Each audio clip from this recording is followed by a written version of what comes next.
안녕하세요. 책 데이트 시간입니다. 오늘 소개해드릴 책은 데일리 루틴이라는 책입니다.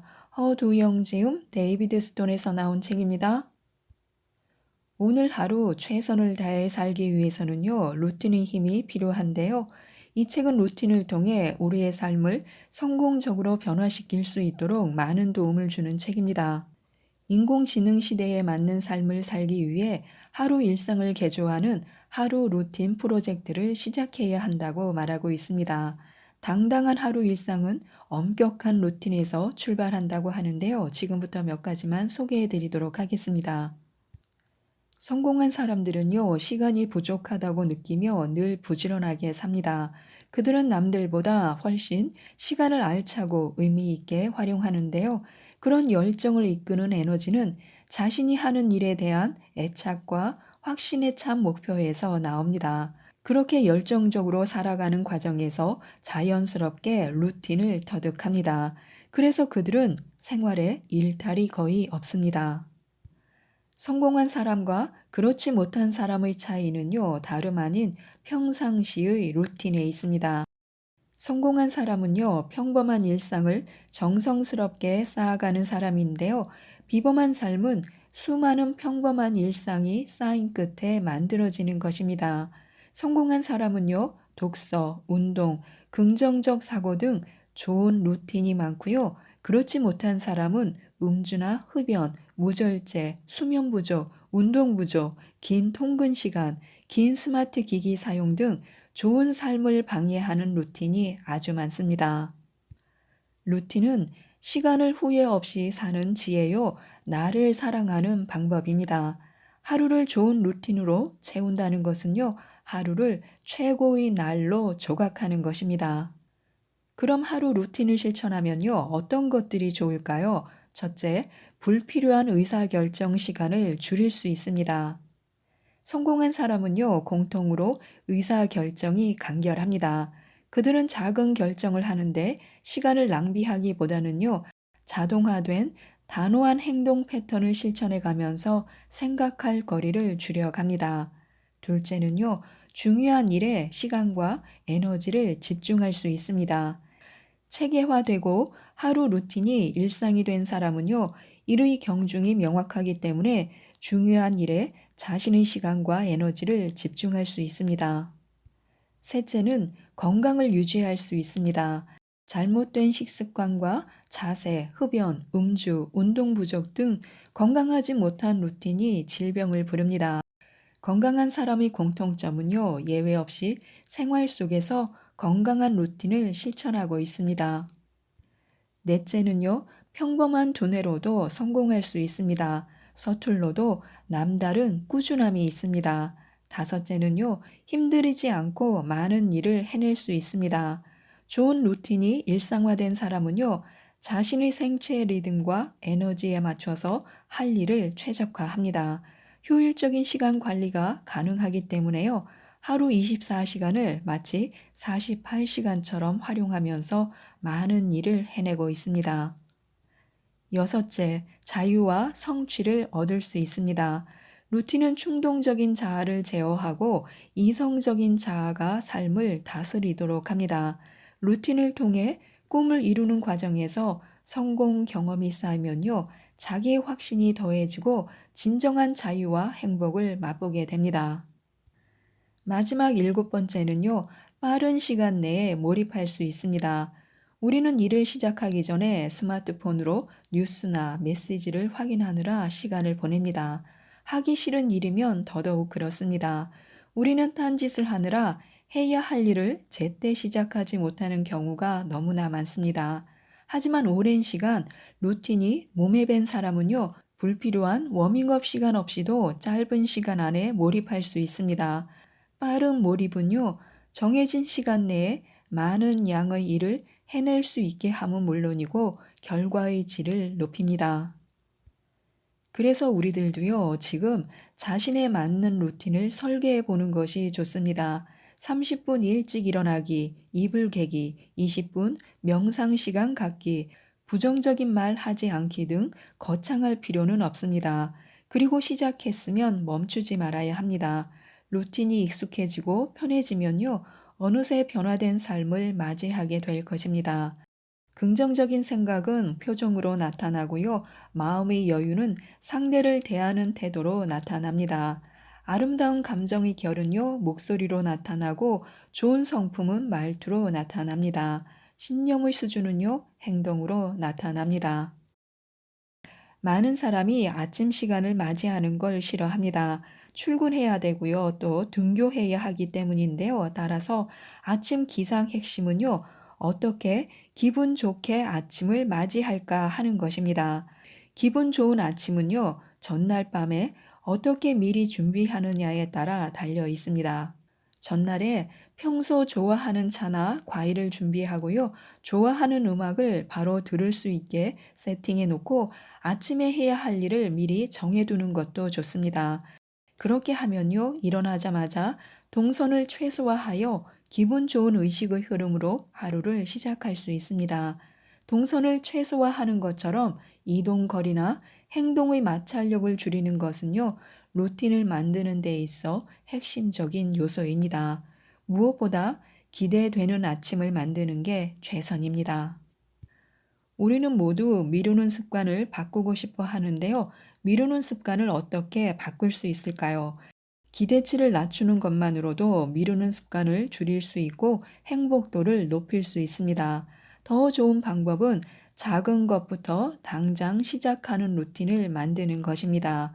지금 하고 싶은 것이 있다면요. 고민하지 말고 바로 실행에 옮기는 것입니다. 이는 성공한 사람들이 가장 많이 추천하는 운명을 바꾸는 루틴의 하나이기도 합니다. 성공하고 싶다면요, 미루는 습관을 과감히 버리고 지금 당장 시작하는 루틴을 실천해야 합니다. 성공 가능성을 289% 높이는 것은요, 바로 메모 루틴에 있습니다. 자신의 분야에서 일가를 이룬 사람들을 보면요, 하나같이 메모광이 많았습니다. 메모 습관을 지닌 사람이 그렇지 않은 사람에 비해 성공할 가능성이 289%더 높았다고 합니다. 성공한 사람 중에는요, 자신이 관심을 가지는 주제에 대해서 편집증적으로 메모에 집착하는 경우가 많습니다. 노르웨이 소설가 크누트 함수는요, 늘 침대 옆에 연필과 종이를 두었는데요. 아이디어가 떠오르면요, 불을 켜지도 않고 어둠 속에서 곧바로 생각을 써 내려갔다고 합니다. 평상시 그의 루틴이었는데요. 아침에 일어나 어둠 속에서 쓴 글을 읽는데 어려움이 없을 정도였다고 합니다. 또한 헝가리 수학자 에르되시 팔은요, 식사를 하는 와중에도 냅킨에 수학 기호를 끄적이며 수학에 대한 연구를 잠시도 멈추지 않았습니다.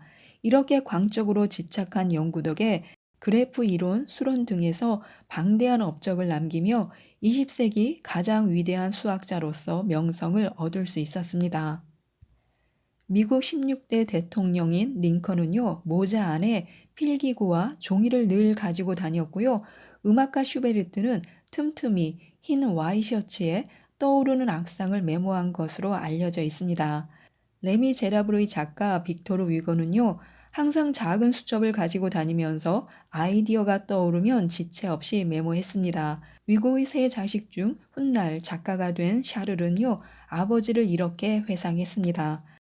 아버지는 잠을 잘 잤다라거나 마실 것 좀 가져오너라 라는 말까지는 아니어도 지극히 사소한 아이디어라도 입에 올리면 곧바로 수첩을 꺼내 방금 말한 것을 기록했다. 어떤 것도 그냥 흘려보내는 법이 없었다.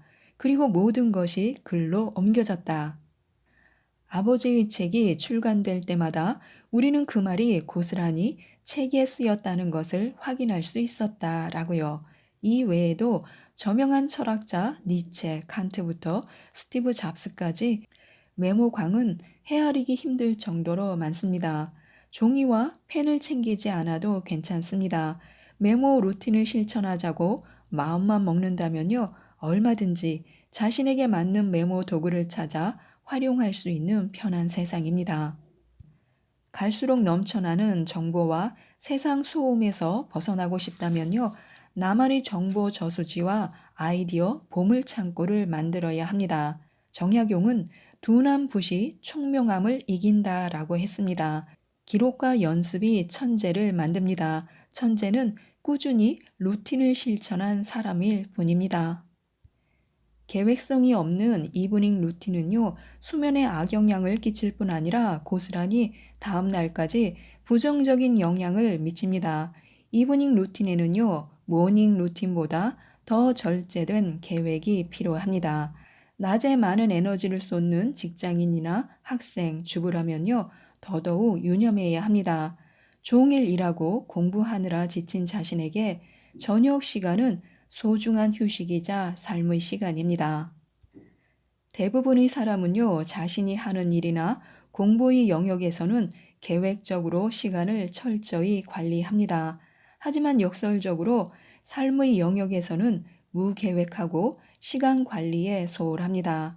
행복한 저녁 시간은 물론이고 더 활기찬 하루를 위해서 모닝 루틴보다 이브닝 루틴이 더 절실하다는 것을 기억해야 합니다. 주말을 활용해 실천하면 좋은 루틴이 있는데요. 10분 정도를 투자하셔서 한 주를 계획하고 목표를 점검하는 것입니다. 성공하는 사람이 실천하는 전형적인 루틴이기도 합니다. 다가올 주간 계획과 함께 장기 계획 및 목표를 점검하는 것입니다. 목표 없이 산다고 크게 문제될 것은 없습니다. 하지만 목표가 있으면요, 유익한 점이 많습니다. 먼저 미래에 대한 방향성이 생깁니다. 그러면 오늘 해야 할 일을 구체화할 수 있고요. 하루의 삶의 에너지가 샘솟습니다. 그러면 자신의 계획과 결정에 확신과 자신감이 생깁니다. 또 상황에 덜 휘둘리게 되고요. 어려움이 닥쳐도 기꺼이 인내할 수 있는 마음이 길러집니다. 명확한 목표는 루틴의 출발점입니다. 주말에 목표를 점검하는 것은 세운 목표가 여전히 바람직한지 살피는 것이고 수정 보완할 여지는 없는지 목표를 더 정확하게 미세 조정하는 것입니다. 성공한 사람과 실패한 사람, 부자와 빈자, 행복한 사람과 불행한 사람의 차이는요, 루틴에 있습니다. 성공한 사람은 성공을 부르는 루틴을, 부자는 돈을 부르는 루틴을, 행복한 사람은 행복을 부르는 루틴을 가지고 있습니다. 반면 실패한 사람은 실패를 부르는 루틴을, 가난한 사람은 가난을 부르는 루틴을, 불행한 사람은 불행을 부르는 루틴을 가지고 있습니다. 따라서 성공하고 부자가 되고 행복하기를 원한다면요, 루틴을 개조해야 합니다. 나쁜 루틴을 버리고 좋은 루틴을 만들어가는 것이 관건입니다. 좋은 루틴을 갖기 위해서는 자신이 가지고 있는 나쁜 루틴은 무엇이고 고치고 싶은 루틴은 무엇인지 생각해 보는 것입니다. 그리고 나쁜 루틴이 자신의 삶에 어떤 영향을 미칠지 생각해 보면 좋습니다. 부자가 되고 싶고 성공하고 싶고 행복해지기를 원한다면요. 이를 가로막는 나쁜 루틴을 줄이고 좋은 루틴을 늘려야 합니다. 삶의 질은 두 루틴의 비중에 달려 있습니다. 나쁜 루틴을 좋은 루틴으로 전환하고 좋은 루틴의 질과 양을 늘리는 것이 관건입니다. 지금까지 이 책에 대해서 말씀드렸는데요. 지금의 삶을 바꾸고자 한다면 지금부터 당장 저축하듯이 좋은 루틴을 하나씩 쌓아보는 것이 좋습니다. 오늘부터가 중요합니다. 좋은 루틴의 부자가 된다면요. 얼마든지 삶의 극적인 변화를 이뤄낼 수 있다고 하는데요. 이 책을 읽어보시고 많은 도움을 받으셨으면 좋겠습니다. 이상 책데이트였습니다. 감사합니다.